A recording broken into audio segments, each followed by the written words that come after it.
Alors voilà, la première étape, c'est de faire venir les bords de l'image au milieu en utilisant un filtre divers translation. Filtre divers translation.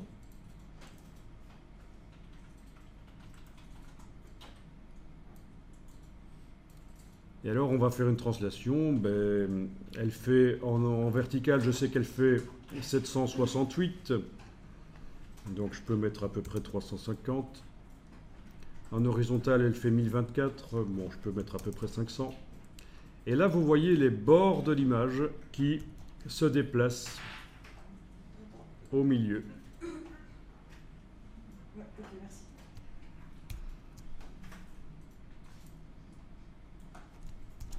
Et on peut cliquer sur OK.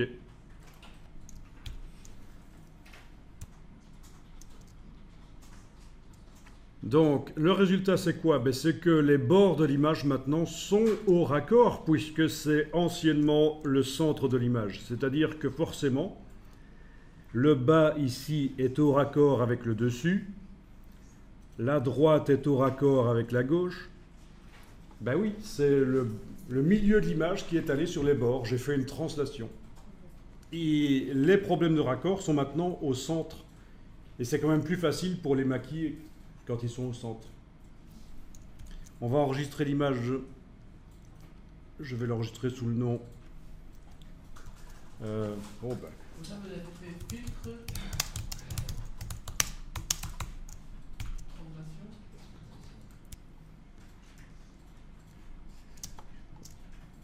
Voilà, donc je vais essayer au tampon. On a le tampon de duplication de pixels et vous pouvez l'activer. Donc le tampon, j'active le tampon dans la palette des outils et le bon tampon, parce que vous en avez un qui est le tampon de motif et qui ne va pas nous servir ici. Contrairement à ce qu'on pourrait croire vu son nom. Donc c'est le tampon de duplication de pixels. Non, je rigole parce que j'ai fait un 962 pixels.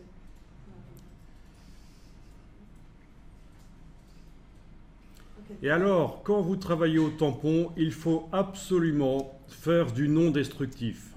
C'est-à-dire que vous devez travailler sur un calque vide. Ne pas toucher à la texture d'en bas. D'ailleurs, je vais la verrouiller, la texture d'en bas. Je prends son calque et je vais double-cliquer sur lui pour le transformer en calque 0, puis cliquer sur le verrou intégral. Eh oui, un peu de sadomasochisme. Le verrou intégral. Je rigole. Donc je double-clique sur le calque pour le transformer en calque 0, puis je mets le verrou intégral ici. Et je travaille sur le calque du dessus. Ça, c'est vraiment pour être certain que vous n'allez pas travailler sur le calque d'en dessous. D'accord? Donc, les duplications de pixels vont se faire sur ce calque vide ici. La texture ne va pas être modifiée. Autrement dit, si je fais une gaffe, ce sera récupérable. Il suffira que j'aille gommer avec la gomme qui se situe ici en bas. Ok, donc au tampon, vous essayez d'utiliser le tampon et évidemment, quand vous cliquez, ça vous dit que vous devez faire Option-clic pour définir un point source. Sur le PC, ça doit vous dire Alt-clic sans doute. Donc la touche Option sur le Mac, c'est la touche Alt.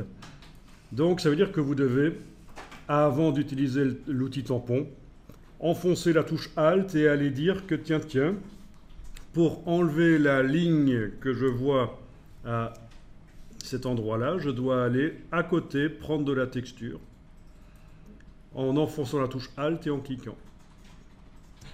Voilà. Ensuite, vous êtes censé, sans enfoncer la touche Alt, aller sur le raccord et passer dessus et dupliquer la texture. On n'a pas plutôt dupliqué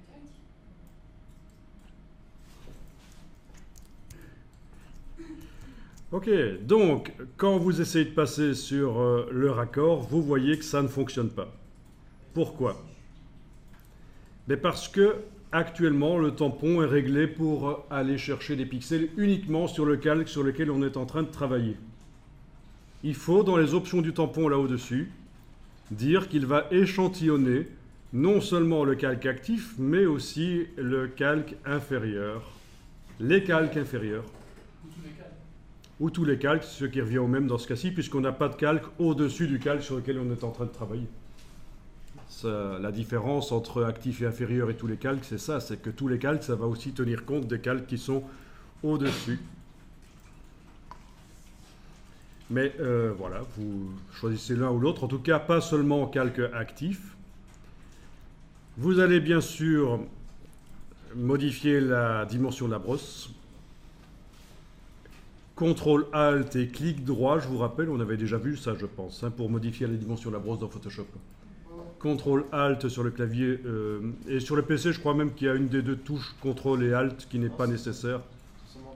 Seulement que ALT sur le PC, mais bon, vu que sur le Mac c'est CTRL ALT, je dis CTRL ALT. Ah oui, vous l'avez dit l'autre jour, c'est vrai. Et clic droit de la souris du PC ou clic gauche de la souris du Mac. Et alors, il ne faut pas prendre une brosse qui est trop petite, sinon les retouches vont se voir trop. Il vaut mieux une brosse assez grande. Et quand on a affaire à une texture, il ne faut pas une brosse trop floue non plus, sinon ça va faire du flou qui va se voir. Donc touche Alt, je clique, et puis je vais dupliquer. Et voilà, ça maquille le raccord. Bon, là, je peux annuler parce que je me dis, tiens, avec une brosse peut-être plus floue, ça donnerait mieux. Ok. J'ai pas compris quand... Ok. Et on peut y aller par chaque côté, en fait. Alors, cette texture, oui, elle est pas au raccord, on l'avait vu, mais je trouve que pour la démonstration, j'aurais dû prendre une texture encore plus difficile. Voilà, et j'y vais de chaque côté, donc, avec la touche Alt. Et si je me plante, eh bien, vous voyez ce qui se passe. Les pixels dupliqués sont sur le calque. Et il suffira d'aller prendre la gomme et d'aller gommer. Alors la gomme, vous avez aussi, comme pour la brosse, la possibilité de modifier la dimension et la dureté de la gomme. Voilà. Et quand on gomme, ben, ça enlève des pixels, comme on le voit ici. Donc c'est la solution.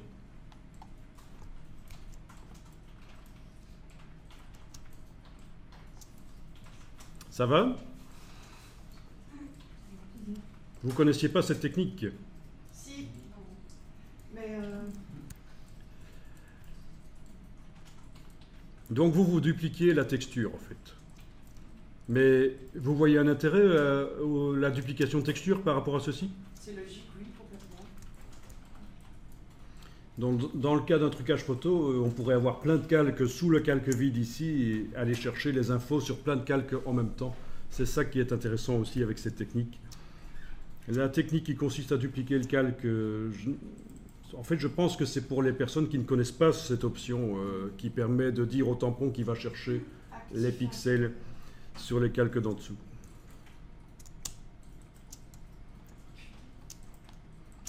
Voilà. Alors, au tampon, surtout n'allez pas sur les bords. Hein. Vous ne touchez pas aux bords de l'image qui sont au raccord. Quand vous dupliquez, il vaut mieux éviter ça. Alors, je vais en profiter pour supprimer des choses qui sont assez caractéristiques, comme la crotte d'oiseau ou je ne sais quoi là. Voilà.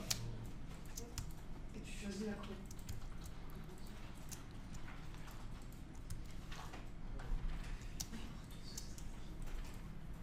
Alors, je pourrais carrément me débarrasser de toute cette chose qui est là au centre, cette espèce de pierre.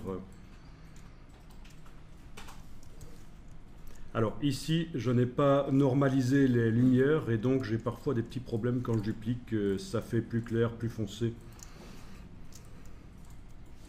Donc il faudrait peut-être que qu'on normalise les lumières. On va voir ça.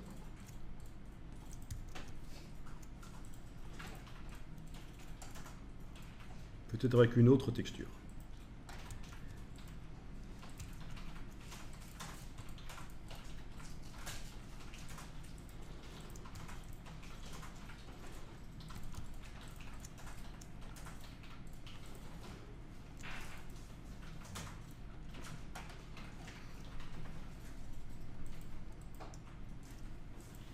Ok. Bon. Donc si vous enlevez l'œil en face du calque d'en dessous, vous voyez les pixels qui ont été dupliqués. Et vous voyez que je ne suis pas allé jusqu'au bord de l'image, c'est important parce que les bords de l'image sont raccords, donc il ne faut pas.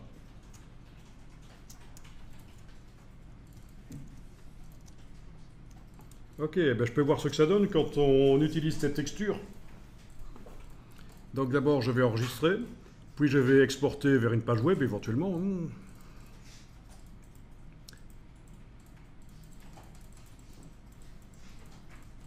Souvenez-vous qu'il faut réduire la taille, ici on avait réduit à 30. J'enregistre HTML et image dans un autre dossier que je vais appeler export texture 02. Alors je pourrais mettre au point un script d'action qui, en un clic, me prend la texture et la met sur... Enfin, il y a plein de choses à faire pour automatiser ça, si vous devez souvent vérifier ce que vous faites.